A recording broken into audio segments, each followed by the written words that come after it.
de célébrer l'Assomption avec cette communauté, cette belle et grande qui nous a vu naître, grandir, qui a poussé nos pas et qui nous voit revenir pour vivre ce grand mystère. Soyez tous et toutes les bienvenus ce matin à la célébration de l'Assomption, une grande fête. La fête de Marie, notre mère, la mère de l'Église, Notre-Dame des pauvres. Ce matin, pèlerins d'espérance, suivons Marie. Suivons Marie, si vous le voulez bien, dans ce beau récit de l'Évangile qu'a composé Saint Luc. Elle vient, Marie, d'apprendre quelque chose. Elle vient d'apprendre quelque chose à la foi, à la confiance, à la résilience, mais aussi à la persévérance. Elle apprend quelque chose à la fois sublime et mystérieux. Elle apprend une naissance. Une naissance se prépare. Un fils dont elle sera, elle, Marie, la petite dame. Elle sera la mère. Elle sera l'icône de l'Église. Elle sera le socle de l'Église. Et un Dieu deviendra un fils en elle. Et c'est tout cela, la beauté du mystère de Dieu qui nous rejoint dans nos faiblesses, dans nos petitesses. La fête de l'Assomption nous apprend beaucoup de choses. Oui, la grâce de Dieu se répand en nos cœurs par l'Esprit Saint qu'il nous envoie. Et rien n'est impossible à Dieu. L'Assomption, Marie, qu'est-ce qu'elle nous apprend? Mariama mu sell mi suñu ndey lan la ñu jàngal ak lu ñu mën a roy ci moom. Jigéen ji lee ki jox jàngu ja doom ju sell ga ku xëy meññu lu ëpp ci suñu àdduna lu gën ci ñu àdduna moo di dund ga dul jeex meeyum yàlla. Ce matin, frères et sœurs, chères femmes, Marie devient un modèle pour vous. Marie devient un modèle pour nos communautés, pour nos familles, pour notre Église. Un modèle de foi d'abord. Une foi sûre et ardente. Une foi épanouie. Une foi encourageante. Une foi persévérante. Marie a cru. Que faisons-nous de notre foi? Et c'est de même pour les jeunes de notre paroisse. Marie a été un modèle d'engagement, de détermination. Elle a dit son fiat, oui, à Dieu, sans rien comprendre. Ce matin, Marie nous appelle. Elle nous apprend, elle nous éduque. Elle nous rappelle le sens de l'urgence. L'urgence en Église, de la détermination, mais aussi de l'engagement pour le bien de nos communautés. Votre Église est belle. Félicitations. Vous avez travaillé, mais ça n'est pas fini. Marie a eu des projets avec Dieu. Elle les a cultivés, elle les a aimés. Elle a prié pour ces projets. Et vous aussi, avec votre curé, vous pouvez prier, persévérer, avancer avec d'autres projets pour que Thilène, la grande Thilène, soit une des paroisses phares du diocèse. C'est dans la prière, c'est dans la volonté, c'est dans la persévérance. Oui, au passage, comme pour lui indiquer le chemin qu'il devra prendre, sa réponse, l'ange Gabriel lui a glissé à l'oreille que sa cousine Élisabeth était aussi enceinte.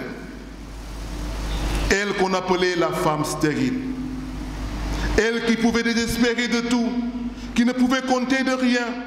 Mais Dieu a fait grâce à Marie et en même temps, il partage sa grâce en Élisabeth qui dans sa vieillesse va enfanter. Marie añaanu Marie dencul lépp ngir moom pour moom.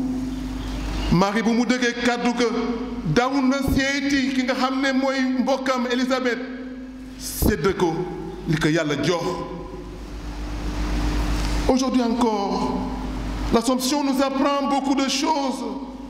Le sens du partage, de la communion, le sens du bien suprême, du bien commun. L'égotisme, nous ne pensons qu'à nous. Man kese, na samay poche fees, samay banque compte bancaire na fees, sama kër na rafet, sama famille na baax, ñenn ñi sama yoon newu ci. Bu ko Marie defoon lu ñu am tey. Sopp na ku nekk ci ñun njëkkee ko ci Élisabeth mu ko gënoon jege dellu sédd ko lu ko Yàlla jox ndax mbaaxaayu jàngu gën a law ci àdduna si. Nous sommes aussi invités aujourd'hui ce matin à vivre cela, le sens de la bienveillance, le sens du partage en Église. Oui, comme bien souvent dans nos vies, la grâce commence en tissant des liens de l'hospitalité, de l'accueil, de la disponibilité, des liens de la compassion et du partage. Oui, Marie s'en va avec empressement rejoindre sa cousine sans s'encombrer de questions inutiles et de toute hésitation qui parfois nous empêche de nous engager et de croire. Elle reçoit, elle croit, elle agit. Femme de compassion et de partage, elle a compris, Marie, que sa cousine avait besoin d'aide. Alors, elle y va. Elle entra dans la maison d'Élisabeth, de Zacharie, et salua Élisabeth. Et de salutations en tressaillement, deux femmes toutes simples, toutes petites, virent, frayées par Dieu, le chemin pour lequel il entre dans notre humanité.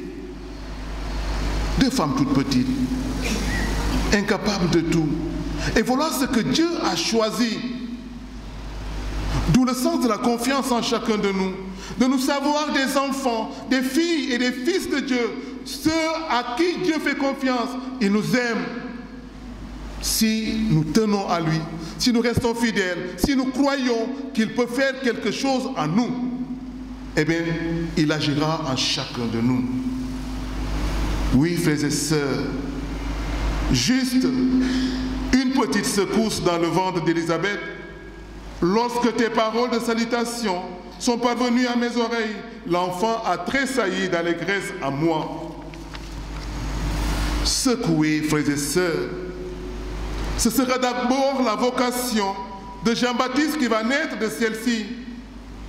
Non seulement secouer le ventre de sa mère à l'approche de Jésus, secouer son peuple, secouer les pécheurs, les appeler à la conversion.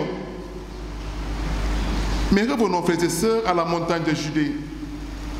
Car voici que dans le dialogue qui suit cette secousse se noue entre Marie et Élisabeth tout ce que l'histoire sainte portait en germe depuis la promesse faite à Abraham.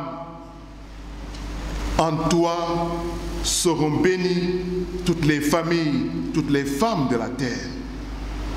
Lentement, frères et sœurs, la parole avait germé dans l'humus de tant de vie ordinaire, d'hommes et de femmes portés par la foi. Lentement, frères et sœurs, le peuple juif, peuple de la première alliance, avait porté de sa prière l'attente diffuse de l'humanité en quête de sauveur. Et tel est le rythme de Dieu, de simple, de lente mutation et soudain des secousses qui mènent dans chacun de nos vies des prouesses et des possibilités de Dieu, car rien n'est impossible à lui. Oui, des secousses, frères et sœurs, portées à l'espérance. Et Marie est la femme de l'espérance. Marie est le modèle de notre espérance chrétienne, une espérance qui ne défaillit pas, une espérance qui avance dans la confiance et le dévouement. Chers amis, frères et sœurs, nous voici ce matin, comme aux côtés d'Élisabeth et de la Vierge Marie dans la grotte. Comme elle, nous pouvons dire ce matin, comment ai-je le bonheur que la mère de mon Sauveur vienne jusqu'à moi. C'est tout le mystère d'amour que nous vivons ce matin. Cette question d'Élisabeth peut être la source de nos méditations quotidiennes, comme une source d'action de grâce pour toutes les délicatesses de Dieu dans nos vies. Que de fois, Dieu fait des prouesses dans nos vies et nous ne savons pas le reconnaître. Marie a su dire oui, mais Marie a su rendre grâce à Dieu pour tout ce qu'elle a reçu. Nous ne savons pas souvent dire merci. Et c'est très simple. Oui, même quand on se croit tout perdu, Marie est toujours là. Elle n'est jamais loin de nous. Elle est là avec son Fils. Elle nous montre le chemin de la vie. Et ce matin, frères et sœurs, chacun de nous pourrait s'imaginer comment le Seigneur s'y est pris pour être proche de lui. Il a cru, il a fait confiance, il a aimé et il nous a tendu sa main secourable. Oui, il est proche de nous pour frapper à la porte de notre cœur avec une infinie tendresse, une inlassable patience, une invincible bonté dont sa mère, la très sainte Vierge Marie, fut souvent la fidèle messagère. Frères et sœurs en Christ, quand nous célébrons ce matin l'Assomption de la Vierge Marie, nous exprimons notre profonde espérance pour toute l'humanité. Marie que nous célébrons, que nous magnifions, est la première en chemin, en qui la première se réalise la promesse d'Abraham, et en elle seront bénies les nations, toutes les nations de la terre. Aujourd'hui encore, prions pour que tous les humains aillent au ciel avec Marie, pour que tous les humains fassent le pari de la confiance. Et c'est la vocation de l'Église et de notre catholicité par ce Jésus qui est vivant, lui qui nous mène à sa mère, lui qui nous donne de le témoigner par ce Jésus qui est vivant aujourd'hui et tous les siècles des siècles. Amen.